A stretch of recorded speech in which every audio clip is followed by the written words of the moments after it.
Lalu siapa di balik heboh surat suara tercoblos? Kita akan membahasnya bersama dengan sejumlah narasumber yang sudah hadir di studio kami bersama dengan tim kampanye nasional Hermawi Taslim dan Badan Pemenangan Nasional Prabowo Sandi Ardi Balembut, dan telah hadir pula bersama kami Ketua Bawaslu Pak Abhan. Assalamualaikum, selamat sore Bapak-Bapak.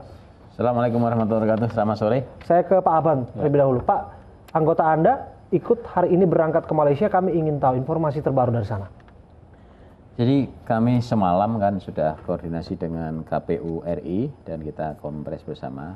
Prinsipnya bahwa kami akan melakukan penelusuran lebih lanjut atas peristiwa kemarin yang di Selangor itu. Jadi kami akan mengumpulkan fakta-fakta, data-data, dan barangkali nanti alat bukti. Deadline-nya disebutkan besok sudah harus ada keputusan soal ini, Pak?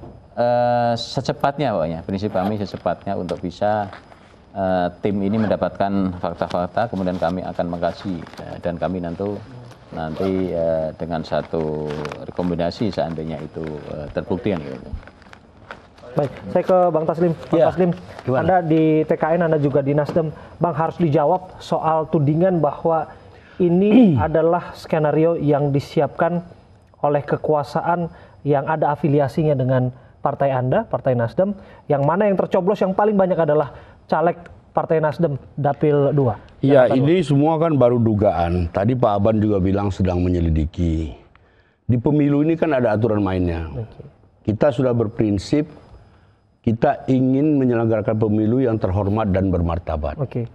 Bagaimana cara supaya terhormat dan bermartabat? Semua ada jalurnya. Kalau ada indikasi pelanggaran, ada Bawaslu. Kalau urusan penyelenggaraan, KPU. Kalau bermasalah dengan orangnya, itu ada DKPP. Jadi kita tetap menyerahkan ini menunggu respon dari Bawaslu. Tapi ada komentar kami. Yang pertama, ini kan bukan pertama kali, ya. Kami juga punya asumsi. Ini bagian dari rangkaian 7 kontainer yang sekarang orangnya sudah TSK, rangkaian 57% server sudah dikunci, orangnya juga sudah TSK. Mengapa seperti itu? Ini sebenarnya di luar negeri, penanggung jawab seluruh proses kotak suara ini kan ada panitia luar negeri, ada PPLN, ya kan? Kok tiba-tiba, ini kan urusan mereka, kok tiba-tiba suaranya bisa ada di ruko yang jauh di pelosok sana, yang punyanya juga tidak tahu. Itu satu. Yang kedua, tanda tanya kita adalah, ini ditemukan oleh pengawas. Bukannya diproses, tapi diviralkan. Ini ada di mana diatur itu? Diviralkan baru diproses. Jadi kalau kami tetap proses penegakan hukum yang kita dukung, kita tunggu saja. Tetapi kami juga punya dugaan. Kami juga punya dugaan bahwa rangkaian-rangkaian itu ada beberapa hal yang menurut kami janggal. Kita tunggu saja. Bawaslu sudah mengirim orang, kami juga terus intens ya. Kontak dengan TKN perwakilan Kuala Lumpur, Malaysia, kontak dengan Ketua Nasdem sana. Kalau poin kami begini tadi, sama dengan Pak Aban. Kasus ini harus diusut setuntas-tuntasnya supaya ketahuan. Mana yang benar, mana yang tidak benar. Dan seandainya kasus ini tidak tuntas sampai proses pemilu selesai, kami minta wilayah yang bermasalah ini dipending penyelenggaraan pemilunya supaya tuntas. Bang Ardi, apa komentar Anda soal ini? Oh ya, kemarin juga kami terhenyak dan apa yang kami duga selama ini dan dibawa ya, lihat bahwa ada indikasi-indikasi permainan, ternyata kan terbukti ya kan. Belum terbukti, ini baru dugaan. Bahwa kita harus menghormati Panwaslu, dalam hal ini sudah disampaikan secara terbuka di umum ya kan, bahwa Panwaslu sebagai pengawas pemilu harus kita hormati. Oh iya, justru kita hormati. Oleh karena itu kami meminta agar segera dibuka bahwa siapa dalang di belakang ini semua gitu. Ya, bahwa itu baru suatu daerah yang ketahuan. Bagaimana nanti kalau seandainya pemilu yang berlangsung di tanah air tanggal 17 nanti, kita melihat bahwa Indonesia ini sangat luas. Seperti di Papua, ya kan, di Aceh, tempat-tempat sangat terpencil. Itu bayangkan bagaimana Malaysia yang negara yang sudah Anda melihat maju. ada potensi kecurangan yang Potensi, lebih karena masif, Pak? Kemarin juga setelah disinyalir ada 17 juta suara yang dianggap belum diakomodir ya kan. Kemudian kita jangan sampai ini rahmatlah daripada kuasa bahwa telah menunjukkan kita di awal bahwa hal-hal yang semacam ini terjadi permainan-permainan segera diketahui. Baik, Bang Taslim. Ya, jadi ini kan semua baru dugaan. Ketua Panwas ada di sini. Biar saja ini wewenang Panwas, biar saja Panwas melakukan pengusutan, melakukan investigasi. Nanti di mana kita dilibatkan kita akan hadir. Kita akan kooperatif. Kita ingin kasus ini diungkap seterang-terangnya supaya tahu ada apa di balik ini semua. Kita ingin penegakan hukum yang sempurna. Saya ke Pak Abhan. Pak Abhan, disebutkan tadi jika ada temuan seharusnya dilaporkan. Justru ada dugaan ini sengaja diviralkan kaitannya dengan Panwaslu Selangor. Jadi begini, jadi bahwa laporan dari Panwas LN sana ya sudah laporan kepada kami, itu sudah betul. Artinya memang SOP-nya mereka nyampaikan kepada kami. Persoalan ini yang memviralkan siapa itu, ini yang kita juga untuk investigasi. Ya, bagus kalau itu bagian investigasi. Bahwa karena yang punya handphone cuma itu orangnya. Bahwa pengawas kami nggak memviralkan itu kan. Nah, kalau ada yang memviralkan itu siapa? Jadi gini kan, ada dua hal. Artinya gini, pertama substansi soal dugaan pencoblosan suara itu, ya, kita lakukan investigasi. Kedua nanti adalah persoalan penyelenggara itu kan. Apakah sejauh mana penyelenggara ini, baik PPLN maupun saya tidak menutup diri seandainya memang jajaran kami ada yang salah ya. Tetapi kita fair ya. Duduk persoalan adalah dugaan surat suara yang dicoblos itu. Ini menarik juga, dari TKN juga sudah melaporkan Ketua Panwaslu di sana pada DKPP. Saya kira kami menghormati ketika siapapun ada mekanisme hukum, ada ruang-ruang yang bisa dilakukan, hormati itu, kami akan menghormati proses seandainya di DKPP.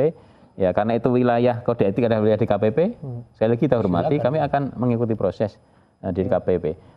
Seandainya ada laporan pada kami, tentu kami akan juga proses. Dan ini kan jadi temuan kami, ya kami pun akan melakukan termasuk proses. Hari ini laporan. Laporan dari Egy Sujana dan kawan-kawan dari BPN yang menyatakan bahwa ada indikasi keterlibatan dari duta besar jelas kami akan Indonesia untuk Malaysia. akan melakukan investigasi, klarifikasi agar jelas persoalan ini. Oke, mengapa laporan itu harus ditembuskan ke sana, Bung Ardi, soal keterlibatan dari duta besar Indonesia untuk Malaysia, laporan dari BPN yang masuk hari ini? Ya, jadi sebelum ke situ saya sangat lucu ya dari 01 terutama Partai Nasdem. Ini yang jadi masalah sebenarnya kan penyelenggara pemilu. Itu siapa? KPU dan jajarannya. Kok kenapa Panwaslu yang dicecer gitu? Panwaslu yang menemukan. Yang mengadakan bahan-bahan itu kan penyelenggara pemilu. Penyelenggara pemilu itu kan siapa? KPU dan jajarannya di bawah. PPLN namanya. Iya, PPLN itu kan bagian dari penyelenggara pemilu ada di wilayah setempat itu kan begitu. Jadi justru harus diusut. Wong kertas suara udah jelas-jelas dinyatakan itu asli, iya kan? Artinya kan mereka yang bertanggung jawab terhadap tersebar dan tercoblosnya kertas suara tersebut.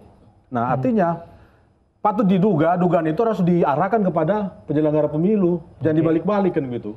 Kemudian masalah duta besar ya, semua orang juga bisa mempersepsikan, wong anaknya putranya juga sebagai caleg, kemudian juga nomornya di situ, semua bisa melihat kan ini kan sudah tidak terbuka, tidak tertutup barang ini kan. Artinya kita jangan, tadi saya sepakat sama beliau bahwa kita jangan masuk kepada wilayah yang bukan substansinya bahwa viral. Bukan, masalahnya adalah suara tercoblos itu yang perlu kita usut. Kan begitu. Itu substansi permasalahannya. Persoalannya di situ. Masalah hari ini dia terviralkan memang kita nggak bisa hindarkan lagi bahwa dengan dunia udah maju, udah mutakhir, semua kan bisa terbuka, siapa saja bisa memviralkan itu kan. Karena di situ kan masyarakat semua melihatnya. Begitu. Bang Taslim, soal substansi permasalahannya adalah surat-suara yang tercoblos dan Partai Nasdem di sana. Kita sudah katakan, ya kan? Ini sebuah temuan, ini sebuah masalah, ini sebuah kasus. Silakan Panwaslu tegakkan aturannya. Kita pro justisia, kita patuh hukum. Apapun kita akan ikuti. Jadi konsekuensi dari kasus ini kita akan hormati sebagai bagian dari peserta pemilu. Tapi ada beberapa hal yang tadi saya jelaskan itu menjadi sangat lucu, misalnya kertas suara. Kertas suara ini kan di sana ada 3 cara ya. orang memilih. Satu dengan cara konvensional di TPS, yang kedua melalui TPS keliling, tiga melalui kantor pos itu. Kan yang ini sudah dikirim atau belum? Kalau ternyata ini belum dikirim kan akan sangat lucu.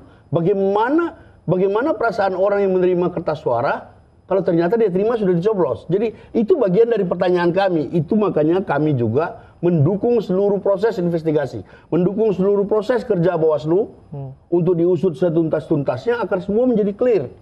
Agar semua menjadi clear. Dan juga Pak Bawaslu ditekan dengan dilaporkan ke polisi. Di situ kan ada sentra Gakumdu yang diamanatkan oleh undang-undang untuk ini juga yang kita laporkan ini juga yang kita laporkan ini juga bagian dari sebenarnya kan bukan pidana umum. Ini bagian dari proses perundang-undangan. Ditekan, justru nggak ada siapa yang menekan KPU. Justru padahal kan sudah dimenangkan kepada kita justru mengikuti semua ketentuan ini. Kita mengikuti semua ketentuan ini. Sikap penguasa yang kita semua menentukan ketentuan ini dan di sini nggak ada penguasa. Penyelenggara KPU itu semua independen. Semua independen mengenai caleg kita putra dubes segala macam itu kita nggak ada urusan. Devin Kirana kita calonkan sebagai wakil milenial maksud Anda? Milenial. Papanya itu kan kalau saya nggak salah partainya kan sendiri beda dengan Nasdem kalau tidak salah. Tapi itu wilayah lain lah silakanlah. Tapi prinsip kami pro penegakan hukum. Kita ingin ini dituntaskan, bahkan kita mengharapkan kalau ini tidak tuntas sampai penyelenggaraan pemilu, kita minta wilayah yang kita anggap bermasalah ini bisa ditunda penyelenggaraannya. Apa respon Davin soal ini? Davin seperti sebagai bagian dari Nasdem dia akan ikuti semua prosedurnya. Dia ikuti semua prosedurnya. Dia pasti dia tidak punya pilihan lain. Semua orang yang terikut sertakan dalam kasus ini tidak ada pilihan lain. Karena Bawaslu itu bekerja dalam koridor hukum, semua harus ikut. Tidak ada pilihan lain, mana bisa tidak ikut. Pasti, harus, semuanya harus ikut. Oke. Bagaimana Bang Hardi? Jadi menurut kami tadi saya sampaikan bahwa ini semua sudah terbuka ya kan. Jadi semua sudah terbuka tapi ini asumsi. Bersyukur kepada ini Tuhan masih bahwa proses pemilu ini sejak awal kita udah melihat bahwa udah ada indikasi kecurangan-kecurangan itu. Tadi saya sampaikan itu baru hal di wilayah negara bagian ya, Selangor. Bagaimana yang terjadi nanti ketika pemilu tanggal 17 April, bagaimana pemilu dilaksanakan di daerah-daerah terpencil. Dan kita tahu hari ini ada 17 juta suara yang dianggap belum diakomodir menjadi DPT. Itu urusan DPT, kemudian, kita nggak bicara itu. Itu bukan substansi kita harus melihat bahwa itu kalau mau itu bikin diskusi sendiri. Sebentar, tadi kan Anda bicarakan saya tidak memotongnya Bang. Beliau ini senior saya. Jadi artinya kan begini. Marilah kita sama-sama menghormati ya kerja Panwaslu sebagai lembaga yang ditunjuk oleh undang-undang, sebagai lembaga mengawas terhadap jalannya proses pemilu dan pileg ini. Nah, sebenarnya harusnya KPU bertanggung jawab, hari ini harusnya ada di sini. Karena apa? Mereka lah yang menyelenggara pemilu sampai bagaimana proses-proses proses permintaan surat suara dari tempat yang katanya memang harus ada di tempat yang harus itu adanya di ruko. Dan wilayah itu kan ada di sekitar tempat yang gudang penyimpanan surat suara yang disediakan oleh KPU yang ada di Selangor. Nah, hari ini kan setiap partai dan setiap caleg kan setiap tim sukses mempunyai saksi-saksi. Jadi saya berterima kasih juga terhadap teman-teman saksi yang ada di Selangor atas kerja kerasnya mampu membantu pihak kepolisian wilayah Selangor dan Panwaslu untuk mendorong agar dibuka seterang-terangnya kejadian yang memang benar-benar sangat mengagetkan kita semua. Bahwa itu kan baru ketahuan 150.000. Bagaimana di titik-titik lain yang ada di 150 negara tempat pemungutan suara. Kan kita tahu bahwa hari ini suara yang ada di luar negeri itu kan 2 juta suara lebih. Itu kan sangat berpengaruh juga terhadap nanti pada saat penghitungan suara pada saat pilpres kita nanti. Baik, nanti kita lanjutkan lagi Bang Hardi dan juga Bang Taslim, juga Pak Afan. Nanti saya ke Anda untuk membuka seterangnya apa sesungguhnya yang terjadi dari versi Bawaslu. Kami akan kembali untuk Anda saat lagi.